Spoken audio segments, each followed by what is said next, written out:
Hello and welcome. It's Friday, and you're tuned into the best in paranormal talk radio. Beyond the Darkness is on the air. I'm your host, Dave Schrader, and across the desk from me, in his own state of near death, Mr. Tim Dennis. You feeling better today, buddy? Yeah. Good. Yeah. Just worn out. It's been a long week. It has been a long week. I am always astounded how quickly Friday comes. I am too. It's like, wasn't it just Sunday? And now we're at Friday. Right. Today's episode, we've got a couple of sponsors we want to make sure we mention, Tim. Today's podcast is brought to you by Audible. Get a free audiobook download and a 30-day free trial by visiting audibletrial.com/darkness. Again, that's audibletrial.com/darkness. Over 180,000 titles to choose from for your iPhone, Android, Kindle, or MP3 player. Our show is also brought to you today by our good friends at TrueCar. So when you are in the market for a new or used vehicle, make sure to visit TrueCar for a more confident buying experience. And we will be talking about them a little bit later on in the show. And today, Tim, we've got a theater of the mind from the Darkhives of Darkness, Dave. Yeah. Today is my real encounter. Yeah. And although not a near death, I guess in a sense, I was kind of straddling life and death in this moment. Between worlds. Yes, between worlds. I like the sound of that. We'll make that the title of today's Theater of the Mind. We've got that. That'll be an actual one. And not only am I part of it today, folks, but you get to hear Tim because he was part of the story. So he gets to be injected into the tale. That's what's coming up on today's show. Let's get started. I had a chance to talk with this guest on Coast to Coast a while back, and fascinating. And you know, Tim, having grown up with a mom who's a nurse, part of my fascination with the paranormal was hearing all of the stories Mom would bring back to me from the hospital. Yeah. Near-death experiences, ghostly encounters at the hospital, and just kind of the whole atmosphere. And she was a neonatal intensive care unit nurse. She worked at a nursing home for elderly care. She saw a lot of weird things and was there for a lot of that. And she was also part of Shriners Children's Hospital in Chicago. And her stories always fascinated me. So when we get into the idea of near death, and we've been talking about that a lot over the last month and a half here. Yes. Different aspects of the story. But this resonates such a deep way with me. Again, having ties to the medical community, as your mom does as well. She does a lot of work with different patients and things. Yep. That always brings this closer to me. Plus, you've got kind of this, instead of just an experiencer sharing their story, you're hearing from somebody in the medical community who has taken the time to actually listen and bear witness to these people's stories and bring them together. Our guest tonight is Dr. Laurin Bellg. She's a critical care physician working with very ill patients in the ICU. Her training prepared her to care for the very sick, but it did not prepare her for the encounters with the unknown. Over the past 20 years, she's heard numerous mysteries and beautiful stories that patients have returned from the brink of death. And several years ago, she began journaling about these miraculous moments. When one of these stories was published, she was excited and inspired by the response and knew she had to write a book of her own. And that's what we're here to discuss this evening. Near death in the ICU. Stories from patients near death and why we should listen to them. Dr. Laurin Bellg, thank you for joining us on Beyond the Darkness. Oh, thank you for having me. It's a pleasure to be here. Fascinating topic. Did you have a belief in an afterlife coming up? I know there are a lot of doctors that kind of just look at the clinical side of life and death and don't really seem to talk about what comes next. Where were you in that before you started collecting these stories? Well, I can actually trace it back to a very specific incident. I had just started my training as an intern, having recently graduated from medical school, and was firmly immersed in left brain Western technical medicine.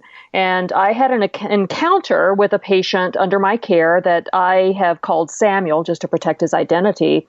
And I was admitting him to the hospital for what we thought was an episode of pancreatitis. He was having severe abdominal pain, and I was still, very concrete in my thinking about him. His workup revealed that he would need to have surgery for a loss of blood to the bowel that had killed off part of his intestine. And whenever I broached the subject with him and told him that the CAT scan showed that he had an area of dead bowel and would need to have surgery, he very quickly said, "No, I will never have surgery again." When I inquired as to why, he said, "Because the last time I did, I saw the whole thing and it was terrifying." I really did not know how to interpret that. So I asked him some questions. More specifically, I wanted to know if he had felt pain. And he said, "No, I didn't feel pain, but I saw the whole thing." Now, what I knew about surgery at that time and how it's set up, and it still is that if you're having surgery on the abdomen, there is a sterile drape that is set up to hide the patient's head from the abdomen. So there's no physical way that he could have seen it. Mm-hmm. I actually went down to the archives of medical records, looked at his surgery from several years earlier, and the anesthesiologist did not report anything unusual. The anesthesiologist is at the head of the bed with the patient, and he reported Samuel as being unconscious throughout the whole procedure. Yet, Samuel described in great detail seeing his abdomen cut open and seeing the surgery. I did not know how to interpret that. And I thought, being a young intern, that maybe it was something that I just had not run across. But that, not understanding it at the time, unfortunately, Samuel elected not to have surgery, and we made him comfortable and he passed away. But that propelled my journey because I really had to know what had happened. And in retrospect, I realized it was probably an out-of-body experience during surgery. And I feel that if I had some inkling about that and that other patients experienced that, I would have been able to help him perhaps make a different decision. But that's where it's all started for me. I mean, that's profound, right? I mean, here was a chance to save someone's life.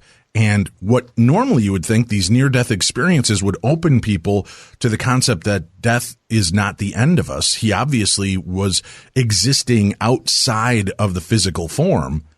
That was still enough to frighten him that he would rather accept death. Right. I mean, that was equally mysterious to me. And I've seen that over the years where you have a spectrum of awareness from different experiencers about what it means. And I think the responses to it are as varied as their experiences. But, Dave, by and large, most people have a very positive experience, and it's not lost on them. I mean, when they see themselves down on the hospital bed, or they actually cross into another state of awareness and see deceased loved ones, they usually come back transformed. And it is, they're very aware that something unusual has happened, which I think is remarkable and very mysterious and wonderful, actually. Now, I want to take that rabbit hole in a second, but I'm curious about something. The type of surgery he had, and you said that there was a drape so he could not see what was being done. In the type of anesthesia that he was put under, would it be considered like more of a local or one of those twilight that they're not completely under and they're kind of straddling consciousness and unconsciousness in that type of situation? No, this was full-on anesthesia, general anesthesia, where he had a tube down his throat to take over his breathing.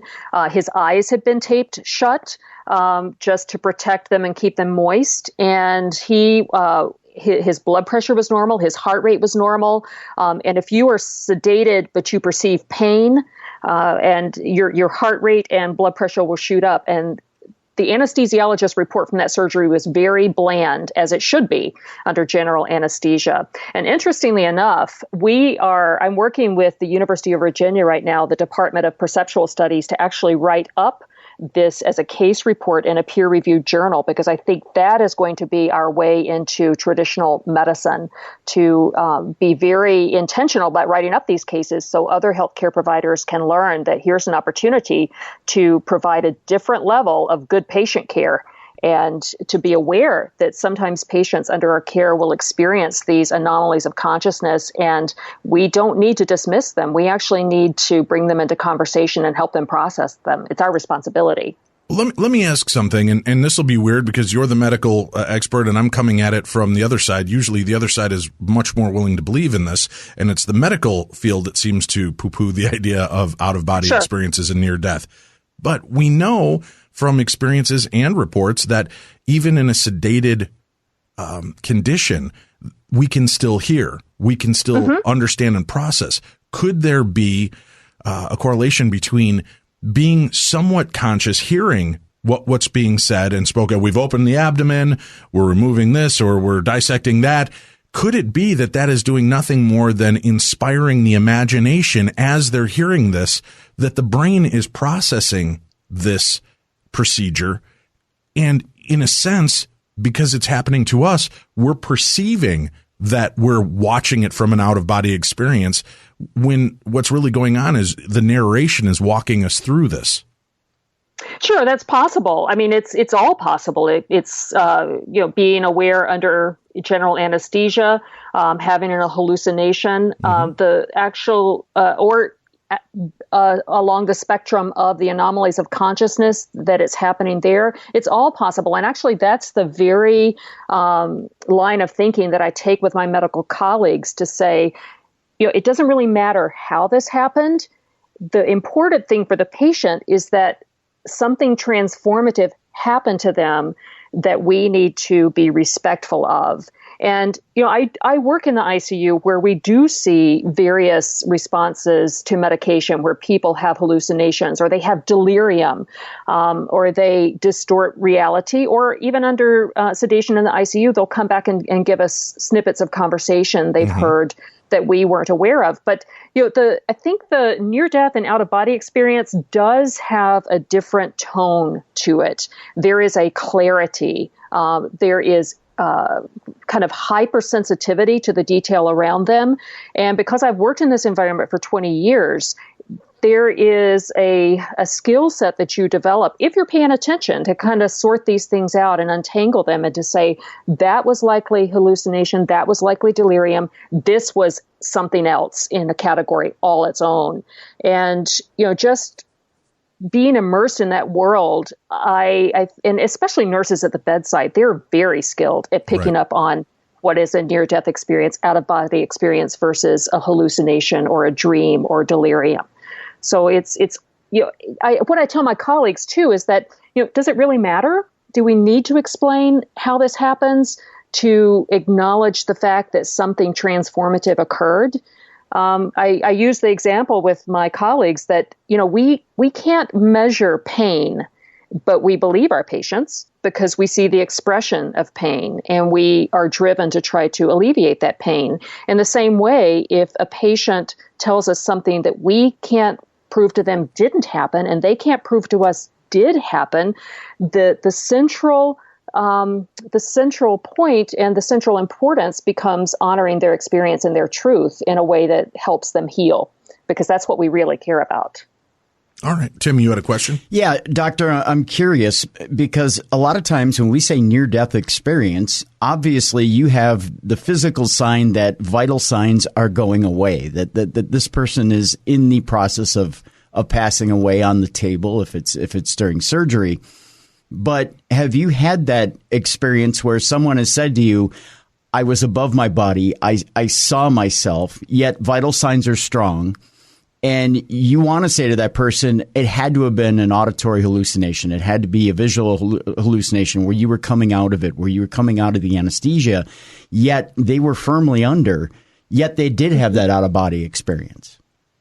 Yeah, first of all, I never say that to a patient. I never actually go there anymore where I say it may have been your brain, it may have been a hallucination, because I actually focus on the experience itself. I actually care very little anymore about how they had that experience. If it's transformative for them, that's the trail we follow. But, one of my favorite cases happened probably about 7 to 8 years ago, where I had a patient that in my book I call Howard just to protect his identity, and he had a full-on cardiac arrest where his heart stopped, he was not breathing.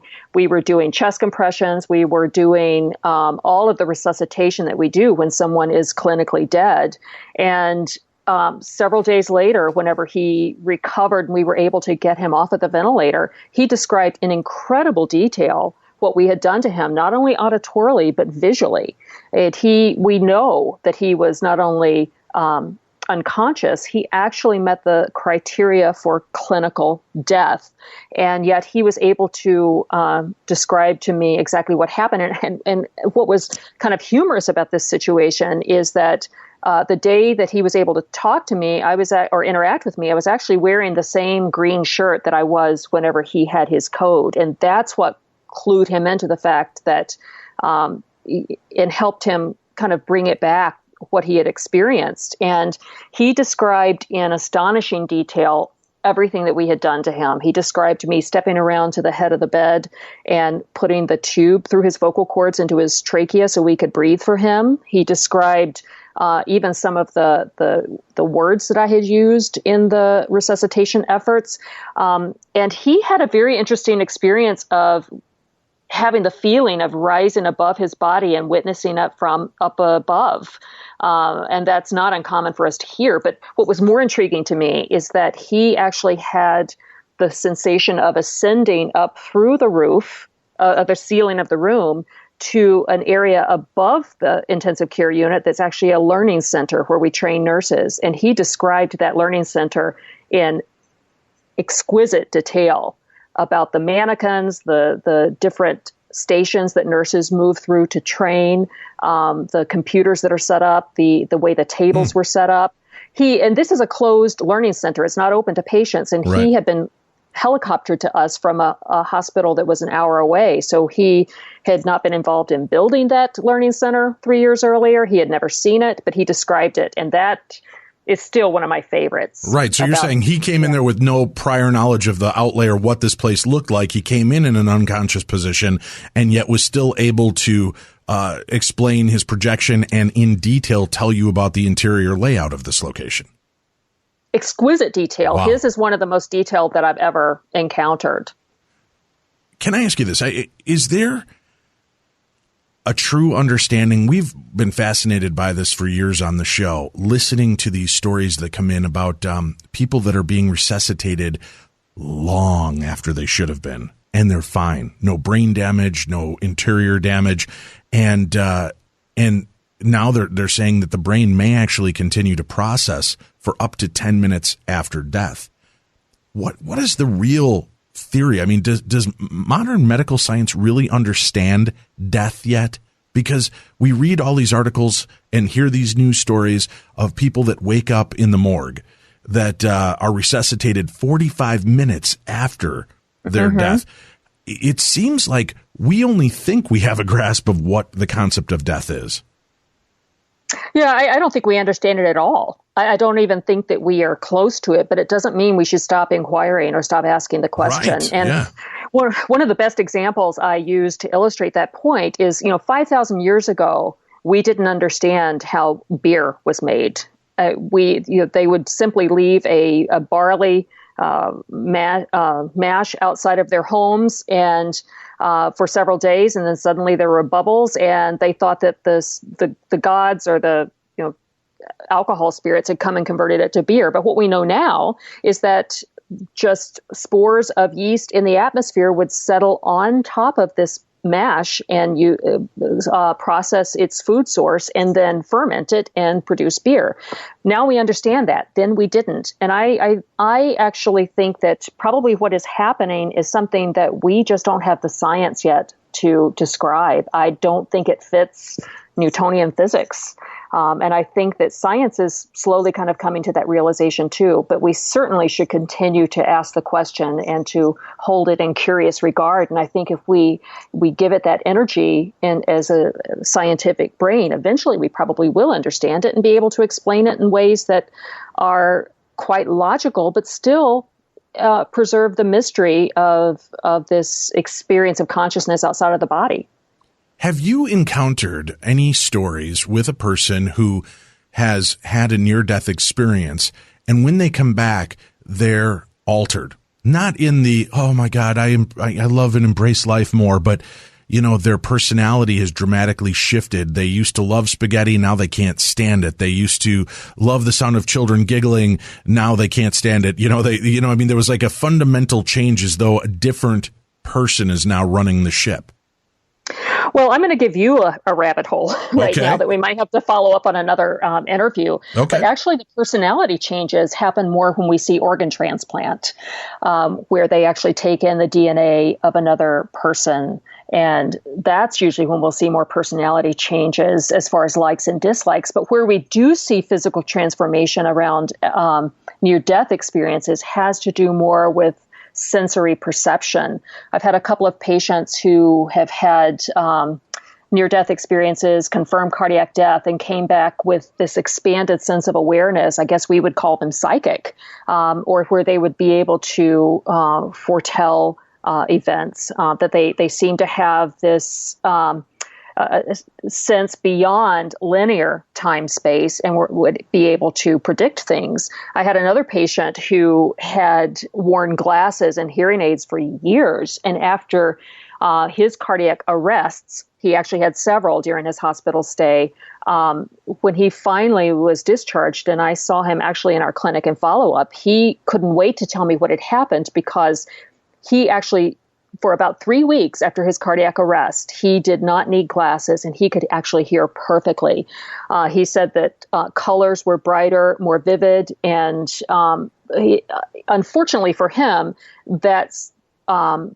that ability slowly faded over time. But when he got to that 3-week mark, he seemed to kind of stabilize, and his hearing had improved, and his glasses, his vision had actually improved too. So that was incredibly curious to me, that he had some transformation on a cellular level that improved eyesight and hearing.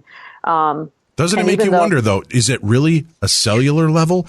Or do we perceive and believe in things? If we believe we're going deaf or having visual problems, do we start to give into that, almost like the Matrix? We start to buy the false story, because it sounds like medically a heart attack, from everything I've understand, messes up your vision and can affect your hearing, as opposed to bringing it back. And what does medical science say about that? How is there a regeneration of optical acuity or hearing ability? I think medical science has actually crossed politely to the other side of the street and chose not to engage with it.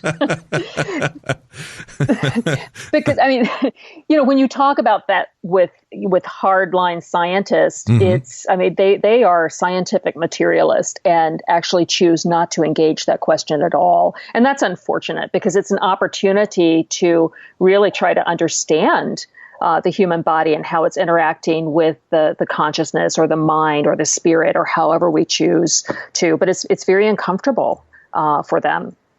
So I'm not sure we're there yet as a human race, a scientific mind, to be able to adequately investigate it. But it is curious. Isn't that kind of unnerving as a doctor in the medical field, to realize we still don't really grasp a lot of what we're doing and the effects that it has? I guess I don't find it unnerving. I find it more curious, and a stark reminder that we think we know everything, but we don't. And we have a very limited understanding of how the human species works. I think we have a good grasp on the body. I think we're pretty good body mechanics.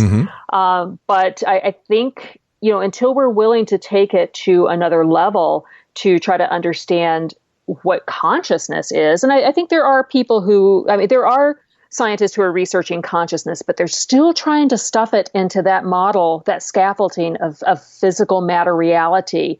But I think that it doesn't fit. I think we have to expand our curiosity to include a different science, a different paradigm, a different energy system. And I don't know what that is. I'm not sure any of us do. But it certainly is a direction that we should, in which we should move. That's our quest, is to try to understand it.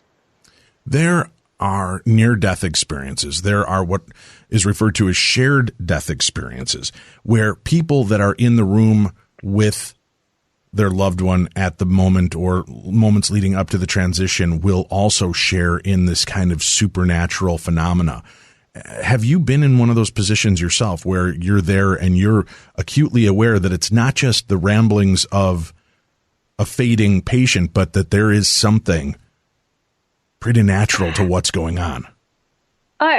Certainly. I mean, and that's curiosity for me as well. I've not had a personal shared near-death experience, and I've actually not heard of that in my patient cases, but I've actually read about it. But what is more common, and actually what traditional physicians will easily embrace, is the bedside visitations at the end of death. In fact, as patients near death and they actually start talking with loved ones who have crossed over, many physicians that I've worked with will say, well, the end must be near, because they're starting to talk to people who have crossed over, which I think is fascinating, that general medical science can actually acknowledge that. Not science, but actually physicians and care providers, but not expand it to out-of-body or near-death experiences. But I think that is just the burden of evidence, and we're submitting to the fact that it's a pattern, a repeatable pattern that we see over and over and over again when patients are actively dying,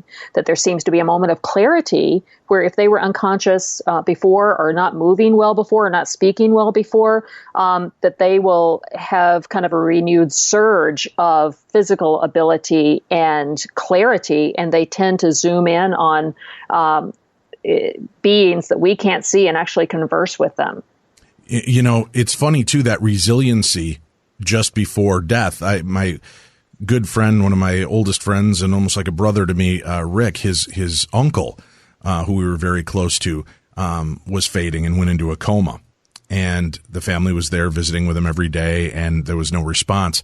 And finally everybody decided, well, we're going to go down to dinner. And they went down to dinner. My friend Rick's ex-wife called the room to try to talk to somebody to get an update. The phone ringing, all of a sudden, Uncle Bill picks up the phone. And so I've already told Tim this, because I think the most annoying sound in the world is the sound of an old-time phone ringing. That. Oh, yeah. I told him, when I go into a coma, you put something next to me that rings, and I will wake up just to not have to hear that. just to get rid of it. But he woke up. They come back to the room. He's sitting up in bed, watching Gunsmoke and eating a meal. And they're all like, holy God, you're back. How did this happen? He's like, the damn phone was ringing and woke me up. So they're all just unbelievable. And he's resilient. He's happy. He's in it, eats dinner, watches Gunsmoke, talks with the family. They leave. He dies. Wow. It was this unbelievable moment of just kind of, this is all the strength I have left. He pulled it up, brought it back, said hello, had that last meal, got that granted wish to give hugs and kisses goodbye and goodnight. Everybody went home feeling much better, and that's when he let go. What a gift to that family. Yeah. And certainly we do see that where, and we actually, hospice workers will tell patients' families, don't be surprised if you see a moment of residual, kind of a second wind where they're clear, they have clarity, they will talk to you, they're coherent after days and sometimes weeks of not being coherent. So that is a phenomenon that, while we don't understand it, we certainly recognize it in mainstream medicine and prepare families for that. Because if you don't prepare them for that, it can be confusing and it can fracture the trust they have in the medical team, that, maybe that, we haven't done all we can, to hold on to the physical loved one. But because it is so common, certainly much more common than the out-of-body or near-death experiences, it's become part of our medical vocabulary to inform patients and loved ones the loved ones of patients that this could well happen before they actually die. I'd like to tell real quickly before we go to break a quick story and thank the amazing staff at Election Brothers Hospice Care in Elk Grove Village, Illinois. My mother passed away in November, as many of our listeners know. And the staff there was so loving and so caring and understood. And I would talk to many of the staff members out of the room to chat about, what kind of experiences they had and what they would do. And I said, have you ever had a paranormal experience here? And the male nurse that had been taking care of my mother, David, laughed, and he said, yes, as a matter of fact, I have. And he said, one night a woman had passed away. Her family had left for dinner, and she had been fine and just closed her eyes, take a nap, and then slipped away while they were gone. And I walked in to find her that way. And he said, and then I had to go make the heartbreaking call. And he said, as he went to go make that call, he saw her form walk out of the room and approach him. And he said, don't worry, darling, I'm letting them know they'll be back for you soon. And she just turned and went back to the room. And I thought, what a powerful moment. I mean, here he witnessed this himself. And again, instead of flipping out, he just looked at her spirit and said, they're coming back for you, honey. They'll be here soon. And wow, that brought me so much comfort that this was the guy taking care of my mom. Sure. And that's a powerful moment. When we come back, I'd like to know, have you had an experience where you've seen perhaps spirit activity from one of the patients that you've worked with? And we'll hear some of the fascinating stories you've collected for the book as well. But now we're going to go into the Darkhives, where we expose a true tale from me, Darkness Dave, in the new Theater of the Mind, brought to you by Audible.com. This is Between the Worlds by Darkness Dave. My room was filled with visitors and medical staff alike, all stopping by to check on my recovery after an emergency gallbladder removal. The pain was unreal, and I was connected to a wonderful pain reduction system, the morphine drip, and with a push of a button could control my own pain-pleasure principle. And control it, or perhaps over-control it, I did. That's when I started to notice a very strange situation unfolding in my hospital room. I realized that aside from the busyness of visitors and nurses checking on me, I had, unbeknownst to the others in my room, a large gathering of shadowy figures watching over me, patiently waiting for those moments when I could see them and they could attempt communication. Now, I know what you're all thinking. Drugs, hallucinations, wild imagination, and I cannot for certain disagree. However, I know that these moments, when I could see them, are as burned in my memory more clearly than the conversations and interactions I was having with the living, breathing visitors in my room. Never before had I experienced such a strange and surreal situation. While my eyes were open, I could see, hear, and communicate with all of my fleshy, warm-blooded friends. But when my eyes closed, I could still see every detail of my room, with the exception of the actual people in it. I could still hear them and interact, but they were no longer in my visual spectrum. I could hear the pinging of machines, the monitor alarms sounding throughout the hospital, the overhead page system seeking doctors to their stations. My room was filled with ashen-faced, silent beings, many of whom stood there watching me. Only a few would move. And then there was the woman, a wild-haired, elderly woman who would float there in front of my face. Her hair seemed to be blowing by some unseen force, her eyes piercing and her face filled with lines and anguish. She would stare deeply into my eyes, mouthing words in a silent scream that I could not hear. Insisting that I pay attention to her, she grew angrier and more persistent as my stay continued, which also led me to believe that this was more, so much more than just a drug-filled hallucination. My conscious, or perhaps my subconscious, were wide open to another level of existence. And they knew it. They could sense that I was straddling two realms, and they were opportunists, making sure that I would see and remember everything. Now, one particular day, Tim came to visit. He brought me some snacks and some things to read. It was nice to see him, and we shared some small talk, just chit-chat, mostly about my need for attention and faking illness in order to take time off from work, and then we'd laugh. You better take care of yourself and get your ass back on the air, he insisted with a smile. The dreamy effects of morphine drip were causing my eyelids to grow heavier and slam shut from time to time. Tim would let out with a laugh and poke fun. Morphine, it's a hell of a drug, huh, D?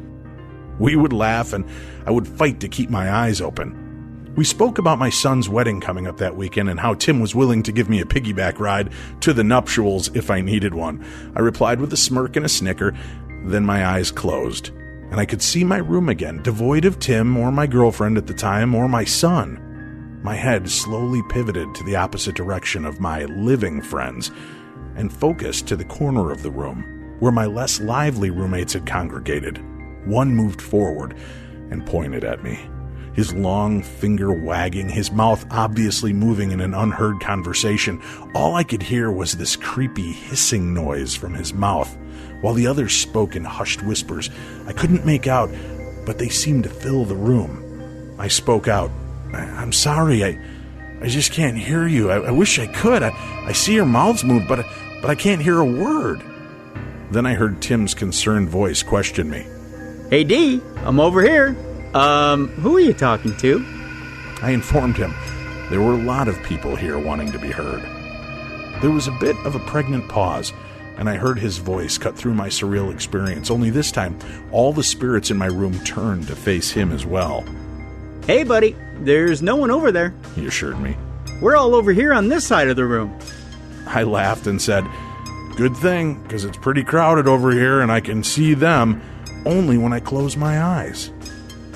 There was another hesitation. Then Tim retorted, Hey, Dave, are you kidding around? Is everything okay, brother?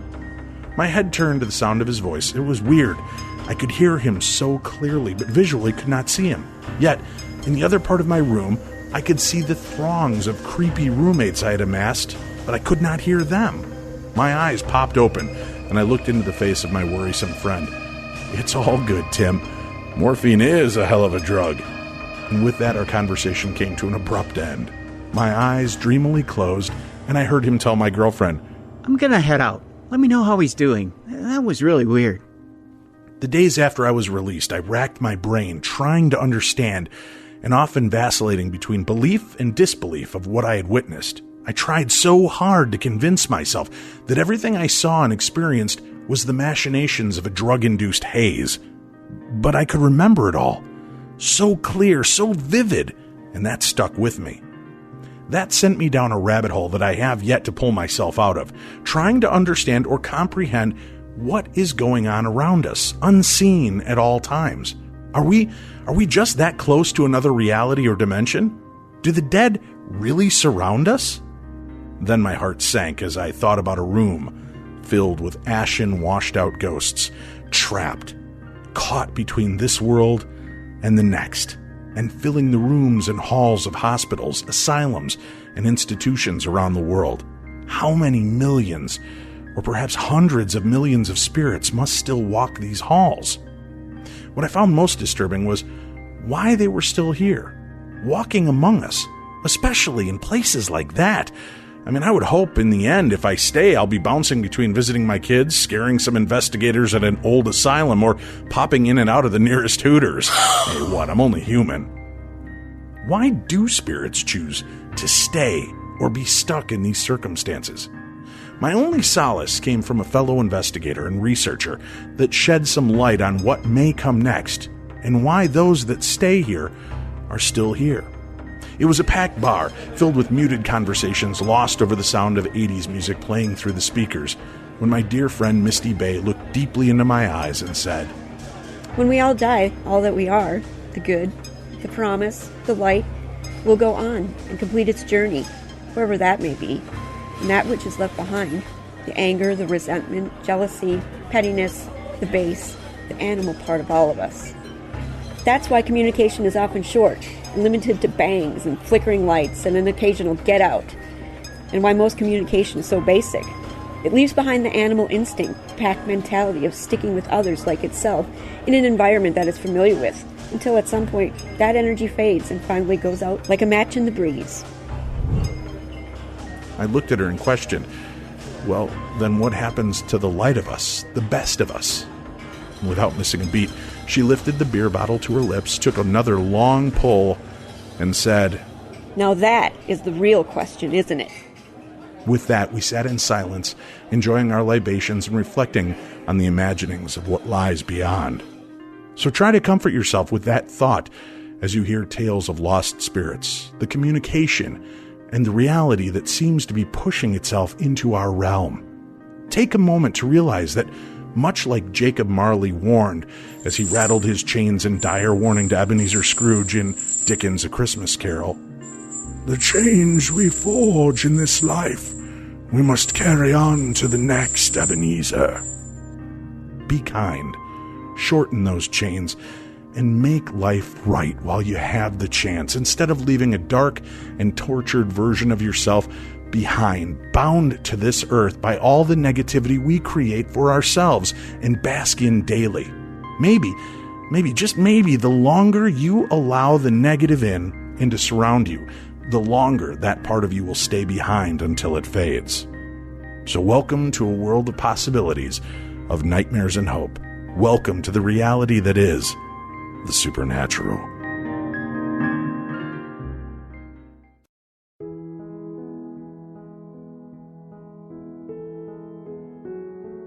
And I started to float out into the hall, and then into this tunnel,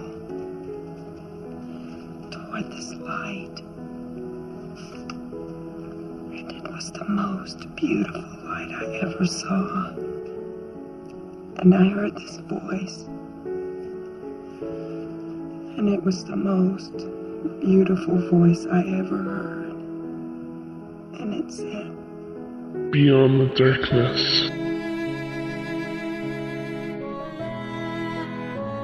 Hello, welcome back to the show. This is Beyond the Darkness. And again, that Theater of the Mind was brought to you by Audible, an Amazon company.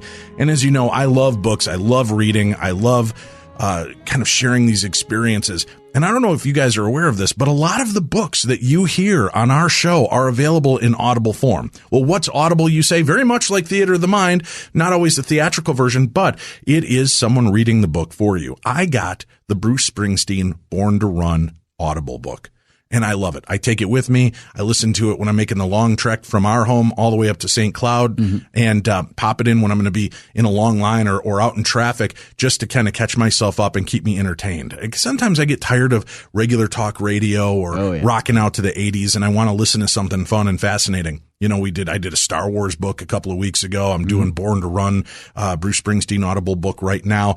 And I'm finding listeners pointing me to other great books they found on Audible. So if you're not familiar with Audible, it's available on all the platforms.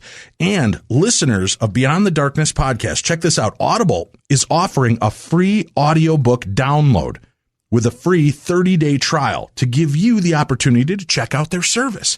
You guys are going to absolutely love it. The books are phenomenal. It's everything you want, and it's portable. You can take it with you in your phone, any kind of electronic device that you've got. They've got applications for iPhones, Androids, and more. So please try it out. And here's what you can do. What you do is get the free audiobook download, the 30-day free trial by visiting audibletrial.com/darkness. That's audibletrial.com/darkness. They have 180,000 titles to choose from for your iPhone, Android, Kindle, or your MP3 player. Take it on the go with you. Enjoy the books and take them with you. Maybe you're like me. You just don't have time to sit down and crack a book. Especially we have 5 guests a week. Yeah. And everybody's written books. I'm going to be honest with you. I can't get through all of those books. But if I get them in Audible form, I can listen to them while I'm doing dishes, cleaning the house, avoiding my children, whatever. I've just got that availability. But check it out. Audible by Amazon. That's the way to go. I also have to mention, Tim, our other advertiser, True Car. We've been talking about it for a month now. Yes. It's something I'm going to be using very soon. My son and I have been still looking for cars. I know you're looking for a car now. Yep. The great white ghost is gone, and you're going to be looking for a car. But check this out. You don't even have to take our word for it. Paula, one of our listeners, wrote in. She said, "Hi, Dave. I'm in the market for a new car. Heard your advertisement on True Car with your son. I had test driven a Jeep and was interested in it. So I went on True Car and looked up the model.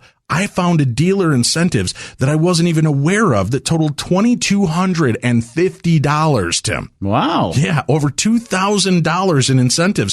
What a great service. I have an appointment to test drive the exact model I want, and I plan to purchase it at that time. Thank you for bringing True Car to my attention." That's from Paula.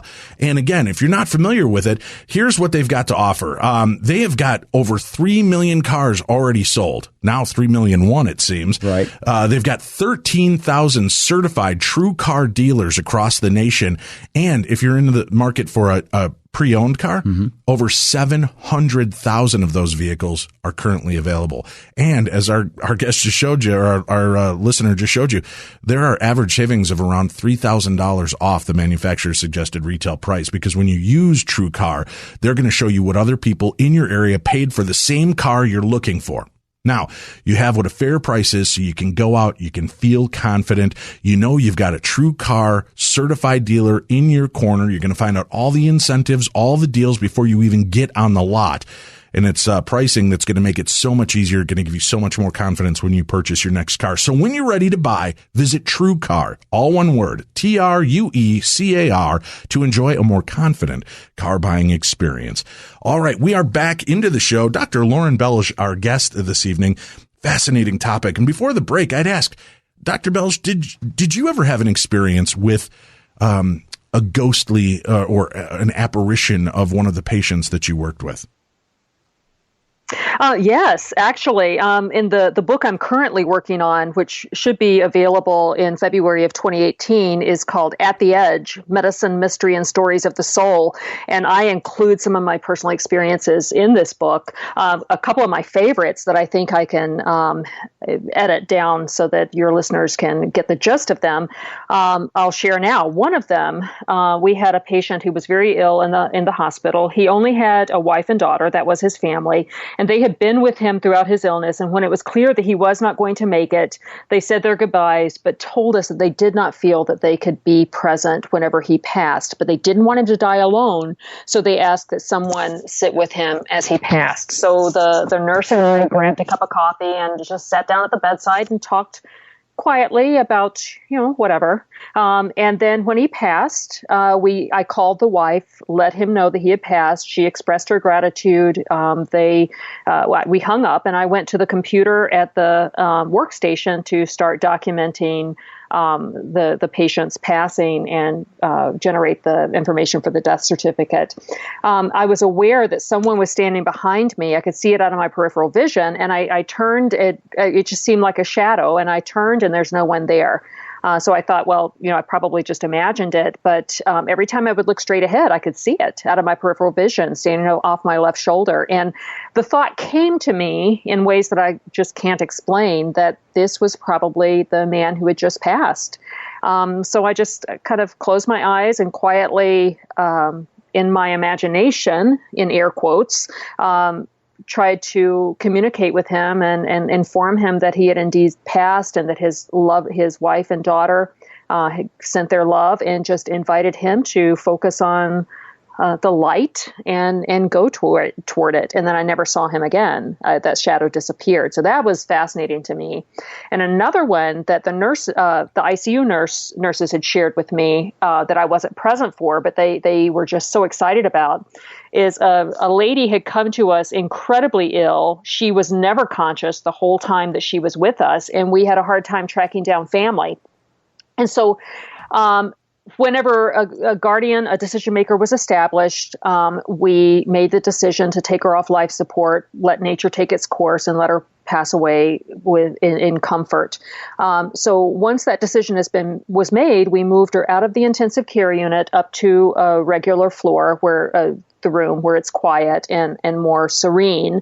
And the nurse said that several hours later, her phone went off. And this is a zone phone. It's just used on the unit or in the hospital, and no one has access to that number but staff. The patients certainly don't. She answered, and it was a female voice who said, I'm in room 570, and I need you to tell my sister that I'm sick and I'm going to die, and here is her name. Well, she had not been conscious to even tell us that information. And so the ICU nurse called the nurse up on the 5th floor and said, your patient in 570 just called me, and I sent her up there a few hours ago, and she called me and gave me the name of her sister and wants you to call her and tell her that she's dying. And there was silence on the other end of the line. And she said, that patient died about 20 minutes ago. And there's no way that she could have made a phone call. She hasn't been conscious since she's been up here. So that was one of those moments that make you go, what was that? Right. And how did that happen? Wow, that gave me goosebumps. Isn't that neat? Yeah. I mean, those moments are all around us, though, if we just pay attention. And that was one that I love. And the nurses know that I really am so interested in this process. So they couldn't wait to tell me when that happened. Sure. But in life, she couldn't call. She couldn't write. Afterwards, she's making a phone call. I got you. Yeah. I mean, she was never conscious. We never knew her to be conscious. And so we didn't know about her sister. How do you broach the subject with near-death experiencers? I mean, is it kind of in a whispery hush tone? You're like, hey, I'm just curious. When you checked out there for a while, did you see any white lights or Elvis there to meet you at the pearly gates? How do you open that up without seeming like a nutbag yourself? Well, I actually, about 7 years ago, maybe a little bit longer, when I started having these stories drift in, I became very curious, and I wanted a way to be able to broach the subject with patients. And so I, kind of toyed around with different ideas and finally came up with what I call the unusual question. So I would ask them after, they had regained consciousness, did anything unusual happen whenever your heart stopped? Or do you remember anything from whenever you were dead? And sometimes I will use that language. And if nothing happened, it doesn't seem like such a wacko question that they're going to be uncomfortable with it. But if something did happen, that question has served me well. They will perceive that as an invitation to share, and they do. And I've come to the conclusion that maybe near-death experiences and out-of-body experiences during extreme illness are more common than we think. We just don't ask.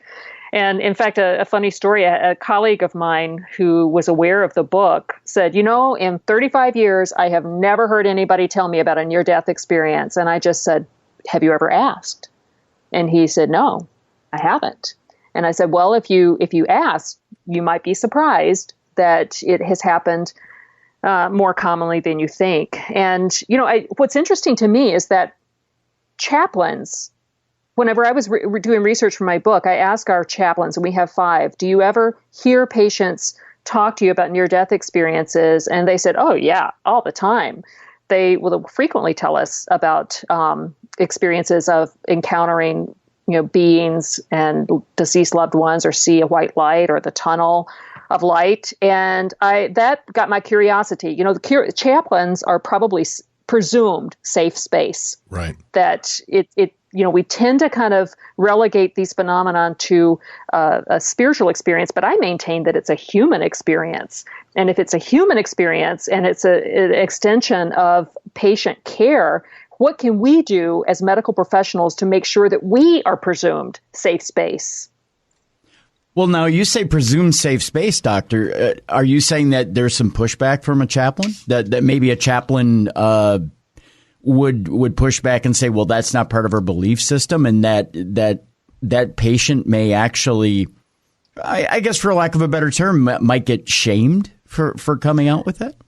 Oh, gosh, I hope not. But I have had some experiences where patients were shamed, but it was usually by the physician and sometimes even their own family members. I think, my experience with chaplains over the years is if you are training to be a hospital chaplain, that is part of your training to be respectful of people's belief systems and to support their belief system, because it's not about you, it's about them. And the chaplains that I've had the privilege of working with, both in Wisconsin and Chicago, have done a masterful job of being able to help facilitate these experiences for patients within the context of their own belief system. The stories that you collect, and as you kind of just brought up, the doctors are not always acutely aware of these stories and will think, I've been doing this 30 years. I've never once heard of these stories. Right. The nurses are always kind of the front line. And, I know my mom and many nurses that write into the show will tell us about these kind of experiences that they've had and shared. Who do you get most of your stories from, or tips? I mean, I know you go directly to the patients, but do many of the nurses kind of clue you in that you might want to go talk to Mr. Smith? Here's something interesting that's happened since I wrote the book. It was, one of these things that in the world of medicine I wrote and quietly floated to the world, hoping none of my colleagues would read it. But they all did. They were curious. And I have had mixed responses from my physicians, friends, and colleagues. But interestingly, the phenomenon that has happened since the book came out at my own hospital system is I will get calls from nurses to say, you might want to come talk to this patient because they had an interesting experience. Can you come help them, kind of sort it out? And I actually got one of those calls probably 2 weeks ago, maybe a little bit longer, but it was certainly recently, where I had taken care of a patient in the ICU, but had gone on vacation. So whenever they came out of the ICU, I had not had a chance to interact with them. And I'd moved on to other patients and just had kind of I wasn't tuned in to what might have gone on with this patient. But the nurse paged me and said, Mr. X is telling me about a near-death experience he had on 2 occasions in the ICU when he was under your care. And he actually told me about hearing the conversation between you and his wife whenever you were telling her that he might not make it. Well, I remember that conversation. It was about an hour after the patient came into our hospital, and I met with the wife and the other family members, and I said, this does not look good. He may not even make it through the night. And that conference room is outside of the ICU, over 100 feet down the hallway. And he actually heard that conversation. So the nurse actually brought that to my attention, and thank goodness for it, because it was actually helpful to him to be able to talk with me about it. Doctor, I have a question for you. In the past couple of years, I've had a couple of hospital stays myself. And in my experience, when they ask me what I do for a living and I tell them it has to do with a paranormal radio show, the nurses are very receptive and they want to share stories and they want to talk about it. When a doctor will ask me, they're very reserved and go, and that's the end of the conversation. In your experience, why is that? Why is it that the nurses are receptive and want to bring you that information and want to keep that pipeline open with you, but your colleagues want to shut down, or they want to kind of dismiss the topic? Is it because they want to maintain some sort of medical objectivity, or is it because to open up to that discredits them in some sort of way? Well, I actually talk about that in my first book, Near Death in the ICU, in a more expanded version, but I'll give you the short version. I think there's some historical reasons to that. Up until a couple of hundred years ago, medicine was really tied closely to spiritual arts and back alley arts, where there, procedures such as trephining, where they would drill holes in the head to release evil spirits. And there were potions and incantations. And that's how medicine was viewed. And that's the culture that medicine grew out of. So it's been kind of an uphill climb against social constraints for medicine to distance itself from the past out of which it was born. So I get it. I mean, I understand that they want to make that distinction from where they are now compared to where they started as far as Western medicine. Nurses, however, are trained in the psychosocial, the heart, the mind-body connection, the heart-spirit connection. In fact, one of our ICU nurses brought a textbook in from home. She wanted to show me. And out of this 600, 700-page textbook was one page that was dedicated to anomalous experiences and how to talk with patients about near-death experiences and out-of-body experiences. I never saw a page like that in my textbooks in medicine, in medical school. But it certainly is important. So I think part of it is training, part of it is history. I think nursing has been kind of grounded in nurse training in some of the spiritual traditions. You have, Catholic nursing schools, you have faith-based nursing schools. So the nursing profession hasn't felt that pressure to distance itself from the spiritual age to the age of reason, quite the same way that that physician training has. Should doctors have a bedside manner when it comes to near-death experiences and out-of-body experiences, or are they just too busy to have to bother with that? I don't think you should ever be too busy to bother with that. And I don't think it should be a bother. I mean, this is about good patient care, and it's about being respectful to your patient. And that's another thing that I talk about in my book that's why I say, the subtitle is about why we should listen to these stories, why it's important. And, what I suggest to healthcare providers in this book is that, we're talking about something that we cannot prove to them did not happen. They cannot prove to them did happen. So let's help them honor their truth and let that be a part of their healing, because to shame them, to discount it, to tell them it didn't happen is just not helpful and doesn't help facilitate healing. So, we don't tell patients, I don't believe you have pain because I can't see it, or I don't believe you had a dream because I didn't see you dream it. We would never say that, or at least we shouldn't. So in the same way, we should never tell a patient that something that happened to them that's so transformative didn't happen. It's just not respectful. Do you have colleagues that have come to you and said, you know what, I've had near-death experiences or I've had an out-of-body experience, but I am afraid to relate it to a patient, that I can't tell them that I've had this experience if they share it with me? I think they're less afraid to share it with patients and more afraid to share it with their colleagues. I actually have a funny story about that, where one of our physicians, who has a little bit of a gruffness about him, he's not exactly warm. He doesn't necessarily invite conversation. He came up to me in the ICU, and it was clear he was looking around to make sure he wasn't overheard. And my assumption was that he was approaching me to consult him, to consult on a surgical case and to help take care of the ventilator and take care of the patient in the critical care unit. But what he said was, "Hey, I read your book, and I want to tell you that it's true, that it happened to me when I was 14. I drowned and had a near-death experience, and it was very vivid, and it changed my life. But he said, I can tell you, I do not feel safe talking about it with my colleagues, because I feel like it would threaten my career and threaten my credibility with my colleagues." So there's still intense fear that it's not safe to talk about, because we have to maintain evidence-based medicine. But if it's not safe to talk with colleagues, how can physicians feel comfortable talking about it with patients? It's a very interesting culture that we have to, in my opinion, change to accommodate these experiences of patients and be able to listen to them. Would there be any medical board backlash if a doctor were to start talking to patients on a regular basis about NDEs or even out-of-body experiences? I still have my license. And I actually have become more and more brave about talking about it, and I've not had any backlash. But I think part of that is continuing to provide good medical care. And, if you're providing good medical care and you are a competent body mechanic, then I don't see where there would be any reason for them to fault you when you're having a transpersonal conversation with a patient. No one's ever been faulted for, we have physicians who actually pray with their patients before they go to surgery, or we have one physician who's an oncologist who will pray with patients regularly if they ask for it.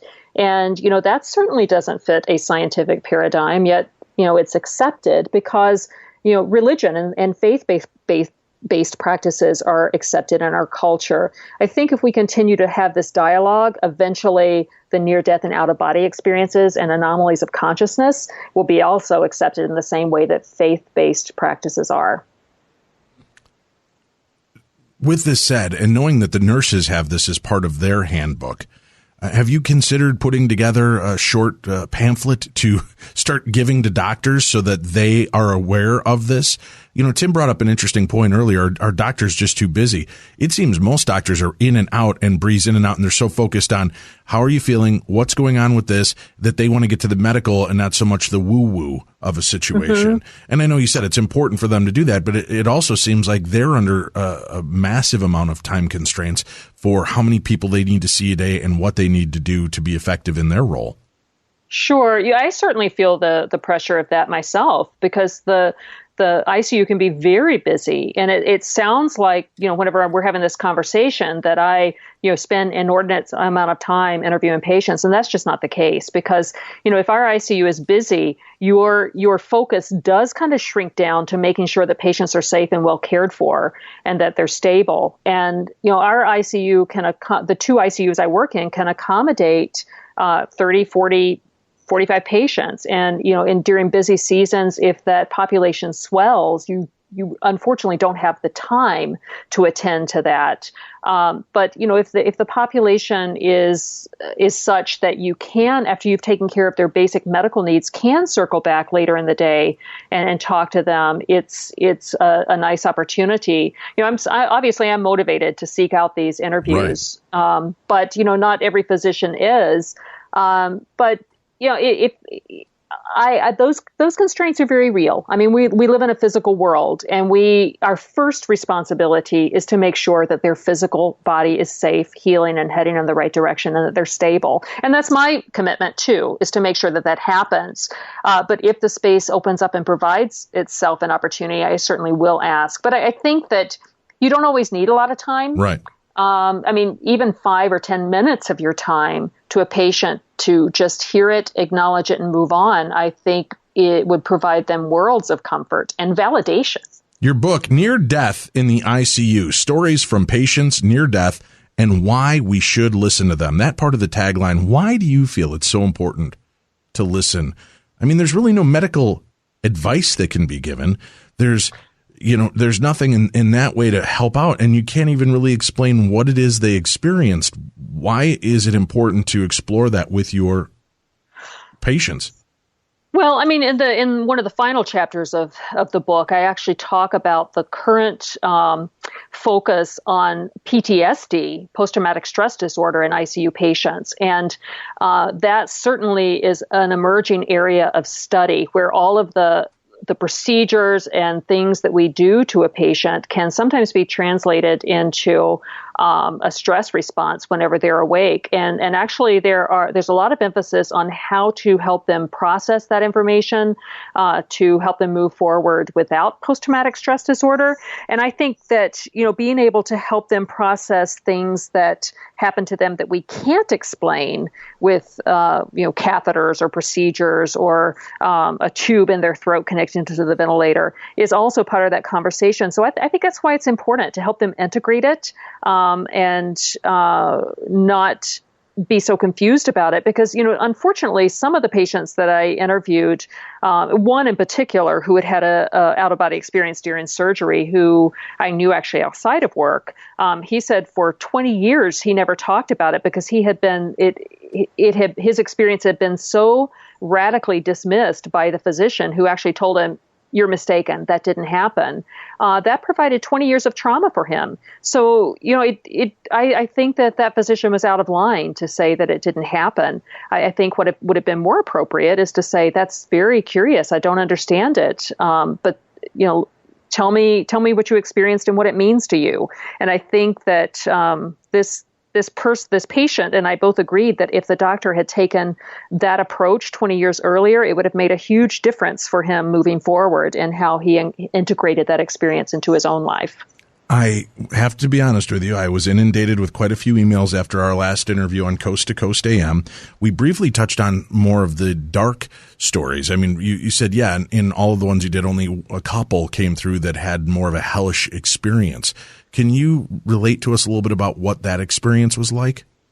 Sure. I mean, I've only had 2 patients in 20 years, and I probably interviewed, 50 or 60 patients over the past 20 years, which may sound like a lot, but when you consider that I can easily treat 100 patients in a month, it's really, over the course of 20 years, it's really a very small percentage of the population. But of those patients, I've had 2 experiences where they had a less than pleasant experience. One was just being in a space aware of her body, looking down and just feeling intense anxiety and fear, but she couldn't describe it beyond that. Another lady had kind of a hellish experience where she saw distorted faces and what she labeled as demons. And, in both of those cases, as frightening as that was to them, it was still transformative. I mean, there was still something for them to learn from that. And they actually had a positive, pivotal moment of moving forward into, a better place in their life. So it still had the power to teach them something. Even though they're dark, I still think exploring them has some potential to offer a positive transformation moving forward. As we're wrapping up here, I know time is of the essence. Tell me one of your absolute favorite stories from the book, and we'll leave the audience with that as we head into the long Easter weekend and give people a little taste of one of your most fascinating stories. Oh, one of my favorites has to be a young male who was parasailing, gliding behind a boat on one of our big bodies of water up here in Wisconsin. And he was kind of flirting with a couple of ladies down on a boat who were sunbathing on the hull of the boat down below. And with that distraction, he kind of, man brain setting in, he kind of lost, he lost control of his parasail. The wind gust drifted him into some wires, and he became tangled, and he wasn't securely harnessed in his parasail and his glider, and he fell from a great height and hit the water. But his perception of it was that he had caught some wind and was going higher, and wasn't caught. But he looked down and he was able to see this parasail tangled in the wires. He was able to see his body descending and hit the surface of the water. Oof. And he lost, the force was great enough that he stopped breathing. He lost his heartbeat. These two ladies actually pulled him from the water and became his rescuers. And fortunately for him, one of them was a nurse, and resuscitated him from his near drowning. And at that point, he was in his body. And it's funny to hear him talk about it because, he said, if heaven is staring up into the face of a bikini-clad babe, I'm all in. And I can only imagine that he heard celestial music of the Sports Illustrated type, but bow chicka wow wow. Exactly. But I love that story because he was in his late 20s and he was transformed. I mean, he woke up and had to tell everybody. He said, "I'm not afraid to die. You have to hear what happened to me." And this changed his life. And he was still, a young, virile man who enjoyed, spending time with sex, but he also had this overview of life and that he never had before. He was totally transformed by that experience. I love that story because it's true to him, but inside of, his earthbound experience, he also had this transcendent experience that changed his life moving forward. Are you collecting people's near-death experiences and stories for future publication? Yeah. I mean, I actually do have a blog and available through my website, laurinbellg.com, LaurinBellg.com. I don't contribute to it as much as I would like to because I'm busy. But that is a platform that I would love to be able to share people's stories on. So if they want to send them to me, they can contact me through my website. Great. We'll do that. Thank you so much for joining us, Dr. Bellg. Oh, my pleasure. It's been great. Near death in the ICU, stories from patients near death and why we should listen to them. Listen, it's no longer time to sit around and wonder what it's like to get out there and get your feet wet in the field of the paranormal. If you want a safe environment to go out and investigate, then I'm going to tell you, just join me. I'm going to be doing the Oddfellows Asylum in Liberty, Missouri this July. Tickets are on sale right now. Chris Fleming will be joining me, Bill Chappell, and Jason Offutt, who is one of the first people to have brought the black-eyed kid phenomena to me, will be on hand as well, talking about some of his stories and sharing and scaring you with that at the Belvoir Winery, the Oddfellows Asylum. Tickets are on sale. It's in July. Come on out. Have a great time. 2 nights of investigating, 2 days of presentations, or you can just buy 1-day packages. They're available. And we have a few seats that still remain for the August visit to England. It's the British invasion first wave with your friends here at Darkness Radio Beyond the Darkness as we go, and we will be hitting fascinating, haunted, and historic sites all throughout the English countryside, starting in London and wrapping our way around, ending at Stonehenge. We'd love for you to be a part of this with us. You can get information and sign up by visiting darknessevents.com. darknessevents.com. And that's the best way to find out where you can meet Tim and I throughout the year at all of the great conferences that we're going to be a part of. As a matter of fact, Tim, I just got added to the console room. I'm going to be a part of the Doctor Who convention here in the Twin Cities. I'll be doing a talk on the paranormal and time travel. I saw that. And Peter Davidson, the 5th Doctor, will be on hand. Nice. Yes, and he will look good mounted on my wall above my fireplace, Tim. No! Yes. Don't do that. It's the ultimate Doctor Who collectible, Tim. No! Yes. I'm coming for you, Who. Don't do that. So check it out, and that's going on tonight. Remember, Coast to Coast AM. I'm a guest host on that show and love doing it. I'll be back hosting on April 29th. We're going to take a new look at as a mystery is unraveled in the death and kidnapping of the Lindbergh baby. And I know what you're thinking, Tim. Wow, way to be topical. Yeah, Dave. What about the Lindbergh baby? I know it's been quite a while since then. Yeah. But there's an interesting new angle. Could America's sweetheart, the hero of the skies, Charles Lindbergh, know more than he let on regarding the death? Could he have had a hand in the death of his own son? Our guest believes he can shed some light on that. That will take place on April 29th. But tonight, tune in, sitting in for George Norrie, our good friend Jimmy Church, and his guest Brad Olson, who believes everything is fake in our society today. Our world, he says, is filled with an extraordinary amount of lies, deception, disinformation, fraud, facades, mirages, half-truths, propaganda, and brainwashing. He says it's also very evident when examining the UFO ET embargo on the truth. The good thing, though, is that once you awaken to this deception, you can use it as a tool for raising your consciousness. That's what he believes. That's tonight, open for the first 2 hours, and then open phone lines in the latter half of the show. Next week, we're back again. We're going to be doing paranormal news, supernatural news, and Parashare on Monday. Yep. And again, for those of you that didn't hear it this last Monday, True Crime Tuesday is coming back. It'll be back with us in a couple of weeks. Very exciting stuff. But this week, we do have kind of an interesting story that straddles true crime and the paranormal. We'll do that on Tuesday in honor of the reemergence of True Crime Tuesday. So that's right. In a couple of weeks, you're going to get 5 days of the best in paranormal talk radio and an additional 6th show. You wanted it. We're bringing it to you. True Crime Tuesday returns very, very soon. So stay tuned. We'll tell you how you can sign up for that. Also next week, Willow Cross will join us. And she's got a book, Haunted, 100% totally true ghost stories, Tim. Jennifer Weigel will also join us. Her book is Psychic Healers and Mediums, a journalist, a road trip, and voices from the other side. Rebecca Pittman will also join us next week, and that'll be our True Crime Tuesday homage, the history and haunting of Lizzie Borden. This year is the 125th anniversary of the murders, and she believes she has uncovered new information on this crime as well. So we'll be examining that, and one of my favorite topics, and I just talked about, we're going to London and England this year. Bob Loomis, live from London, joins us this week.